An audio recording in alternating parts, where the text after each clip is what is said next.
ഒരു 8-9 വർഷക്കാലം മാത്രമേ ആയിട്ടുള്ളെന്നാണ് എൻ്റെ ഒരു വിചാരം. നമ്മുടെയൊക്കെ കുഞ്ഞുങ്ങൾ, പെൺകുഞ്ഞുങ്ങൾ ഈ ഒരു കാലിൽ മാത്രം ഒരു ചരടൊക്കെ കെട്ടിക്കൊണ്ട് നടക്കുന്നത് കാണുന്ന സാഹചര്യം ഉണ്ടായത്. ഇത് ആദ്യകാലങ്ങളിൽ കണ്ടപ്പോൾ ഒരു കൗതുകം തോന്നി. എന്തിനു വേണ്ടിയാണ് ഇത് ചെയ്യുന്നത്? വളരെ പ്രിയപ്പെട്ട 3-4 പേരോട്, കുഞ്ഞുങ്ങളോട് ഞാൻ ചോദിച്ചു, എന്താ മക്കളെ ഇതിങ്ങനെ ചെയ്യുന്നത്? ഓ അച്ഛാ, അത് അവൾ ഇടുന്ന കണ്ട് ഞാനും അങ്ങ് ഇട്ടു. വീണ്ടും 1-2 പേരോട് ചോദിച്ചപ്പോൾ ഇത് തന്നെ മറുപടി.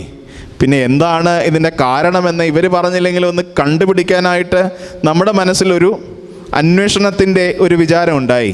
അതുകൊണ്ട് നമ്മളൊക്കെ സാധാരണ ഇപ്പോൾ ചെയ്യുന്നത് പോലെ ഞാനും അന്ന് ഗൂഗിളിനെ ആശ്രയിച്ചു. അത് ടൈപ്പ് ചെയ്ത് നോക്കി, സിംഗിൾ ലെങ്ഡ് ആംഗ്ലെറ്റ് എന്നടിച്ച് ആദ്യം വന്നതായ സെർച്ച് എഞ്ചിനിൽ ആദ്യം വന്ന കാര്യം കണ്ടപ്പോൾ തന്നെ കണ്ണു തള്ളിപ്പോയി. ഇതെന്തിനാണ് ഇടുന്നതെന്ന് ഇവർക്ക് അറിയുകയില്ല.